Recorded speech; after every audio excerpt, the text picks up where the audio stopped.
सरकार मेरे ऊपर एफआईआर करवाकर असली मुद्दों से ध्यान भटकाना चाहती है। तो सवाल क्या मोहम्मद अली जिन्ना और नेहरू जी से पूछा जाएगा? चाहे थल सेना हो या वायु सेना, मेरे भाई आज भी देश की सेनाओं में हैं और ये 2-2 रुपए के ट्रोल आईटी सेल वाले मुझे देशद्रोही कह रहे हैं। अरे दम है तो जाइए आतंकवादियों के सिर लेकर आइए। अपनी नाकामी का ठिकरा मेरे कपार पर मरने की कोई जरूरत नहीं। नमस्कार, मैं सुशांत प्रताप सिंह हूं और आप देख रहे हैं यूपी न्यूज। लोक गायिका नेहा सिंह राठौड़ एक बार फिर सुर्खियों में है। पहलगाम में हुए आतंकी हमले के बाद नेहा सिंह राठौड़ ने केंद्र सरकार पर तल्ख लहजे में कड़ी टिप्पणी की, जिसके बाद से उनका ये वीडियो सोशल मीडिया पर वायरल हो गया। नेहा सिंह राठौड़ के वायरल हुए इस वीडियो को पाकिस्तानी एक्स हैंडल से ट्वीट भी किया गया, जिसके बाद से नेहा सिंह का काफी विरोध होने लगा। लेकिन इसी बीच अखिलेश यादव ने नेहा सिंह राठौड़ के इस वीडियो को सपा कार्यालय में फुल वॉल्यूम में चलवाया। आ गया, मैं उनका धन्यवाद देता हूं। Full volume. एक फोन कॉल से दूसरे देशों की वॉर रुकवाने वाले पॉपा अपने देश में आतंकवादी हमला नहीं रुकवा पाए और अंधभक्त मुझसे कह रहे हैं कि ऐसी बातों पर राजनीति और सवाल मत करो। तो किस बात पर सवाल करूं?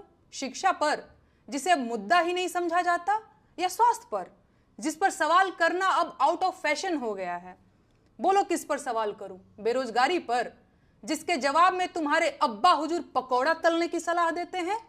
अरे जब देश की राजनीति ही राष्ट्रवाद और हिंदू मुसलमान के मुद्दे पर चल रही है, उसके बाद भी आतंकी हमलों में देशवासी मारे जा रहे हैं, तो सवाल किस मुद्दे पर करूं? 56 इंच की छाती पर देश के सारे मुद्दों को समेट देने वाले मोदी जी की सरकार में आतंकवादी हमले होंगे और नागरिकों की हत्या होगी, तो सवाल क्या मोहम्मद अली जिन्ना और नेहरू जी से पूछा जाएगा? नागरिकों की मौत और आतंकवादी हमलों पर सवाल क्यों नहीं पूछा जाना चाहिए भाई?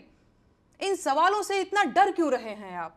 अपनी ही सरकार में हुए पुलवामा आतंकी हमले के शहीदों की मौत पर बेशर्मी से वोट मांगने वाला ये आदमी पहलगाम के पर्यटकों की मौत पर भी वोट मांगेगा और अंधभक्त इसे मास्टर स्ट्रोक बताकर वोट भी देंगे।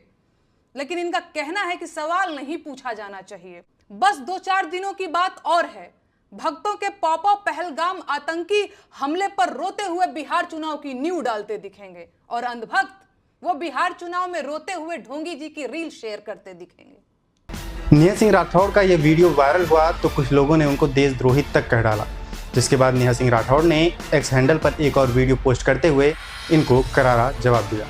पहलगाम हमले के जवाब में अब तक सरकार ने किया क्या है? मेरे ऊपर एफआईआर। सरकार मेरे ऊपर एफआईआर करवाकर असली मुद्दों से ध्यान भटकाना चाहती है। क्या ये बात समझना इतना मुश्किल है? अरे दम है तो जाइए आतंकवादियों के सिर लेकर आइए। अपनी नाकामी का ठिकरा मेरे कपार पर मरने की कोई जरूरत नहीं है। जैसे लोकतंत्र में एक एक वोट जरूरी होता है, वैसे ही एक एक सवाल भी जरूरी होता है और सरकार को सारी दिक्कत मेरे सवालों से है, इसीलिए वो मुझसे सवाल पूछने से रोकना चाहते हैं। असली सवाल ये है कि पहलगाम हमले के जवाब में आपने अब तक किया क्या है? कितने आतंकवादियों के सिर लेकर आए आप? देश ने आपको पाकिस्तान जाकर बिरयानी खाने के लिए चुना था क्या? है कोई जवाब? दरअसल नहीं है। बस हर सवाल के जवाब में नोटिस भेज दो, एफआईआर करवा दो, गालियां दिलवा दो, नौकरी छीन लो, अपमानित कर दो, डरा दो। इसे आप राजनीति कहते हैं? अगर ये राजनीति है तो फिर तानाशाही क्या है? मैं इस देश की जनता से पूछना चाहती हूं, क्या यही पाने के लिए आपने वोट दिया था कि सवाल पूछने पर आपको देशद्रोही और गद्दार कह दिया जाए? भाजपा देश नहीं है, प्रधानमंत्री भगवान नहीं है। लोकतंत्र में आलोचना तो होगी, सवाल भी पूछे जाएंगे। मेरे सवालों से इतनी दिक्कत है तो सत्ता छोड़कर विपक्ष में आ जाइए, सवाल नहीं पूछूंगी तब मैं। इन सभी के बीच नेहा सिंह राठौड़ के खिलाफ अभय सिंह नामक एक व्यक्ति ने 11 धाराओं में मुकदमा दर्ज कराया। मुकदमा दर्ज होने के बाद नेहा सिंह ने एक्स पर एक पोस्ट किया, जिसमें लिखा कि क्या कोई वकील मेरी मदद कर सकता है? मेरे ICICI अकाउंट में 519 रुपये हैं, जिनमें से 500 रुपये मुझे तबला वादक को देने हैं। इसके बाद नेहा सिंह राठौड़ ने एक और वीडियो जारी किया और उसमें इस केस को दर्ज करने को लेकर सरकार पर कड़ी टिप्पणी की। भाजपा का आईटी सेल मुझे देशद्रोही बताकर ट्विटर पर ट्रेंड चला रहा है, सिर्फ इसलिए कि मैं देश के प्रधानमंत्री से सवाल पूछती हूँ। ये लोग मुझे देशद्रोही इसलिए कह रहे हैं क्योंकि पाकिस्तान के किसी ट्विटर अकाउंट ने मेरा वीडियो कॉपी करके लगा दिया। भाजपा का आईटी सेल और गोदी मीडिया के बिके हुए सरकारी पत्रकार देशभक्ति का सर्टिफिकेट बांट रहे हैं। वो लोग जिन्होंने देश को धर्म के नाम पर बांटने में कोई कसर नहीं छोड़ी, वो देशद्रोही और देशभक्त का सर्टिफिकेट बांट रहे हैं।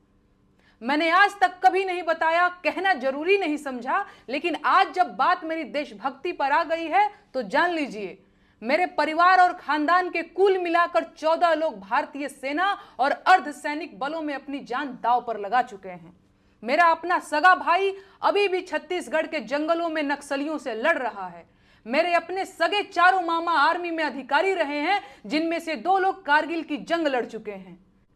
चाहे थल सेना हो या वायु सेना, मेरे भाई आज भी देश की सेनाओं में हैं और ये 2-2 रुपए के ट्रोल आईटी सेल वाले मुझे देशद्रोही कह रहे हैं। इनकी हिम्मत कैसे हुई? है औकात तो जाकर उससे सवाल पूछो जिसने देश को 10 साल में आतंकवाद से मुक्त कराने की बात कही थी। कहां गई उनकी 56 इंच की छाती?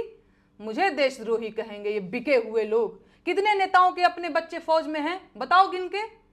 पूरी भाजपा के नेताओं के जितने बच्चे फौज में होंगे उससे ज्यादा तो मेरे अपने रिश्तेदार और परिवार के लोग सेना में जान दांव पर लगा चुके हैं। अरे आज मैं कहूंगी कि देश का मेन स्ट्रीम मीडिया देश का गद्दार है, क्योंकि उसने कभी सरकार से सवाल नहीं पूछा और सरकार को मनमानी करने दी। वो पूछें या ना पूछें, मैं बार बार पूछूंगी कि पहलगाम में 2000 सैलानियों के लिए सुरक्षा की व्यवस्था क्यों नहीं थी? कौन जिम्मेदार है इसका? आतंकी हमले के बाद बिहार में रैली करना इतना जरूरी था? भाजपा का आईटी सेल देश का गद्दार है, क्योंकि उसने देश को हिंदू मुसलमान में बांटने की कोशिश की। है कोई जवाब? देशद्रोही कहेंगे ये मुझे।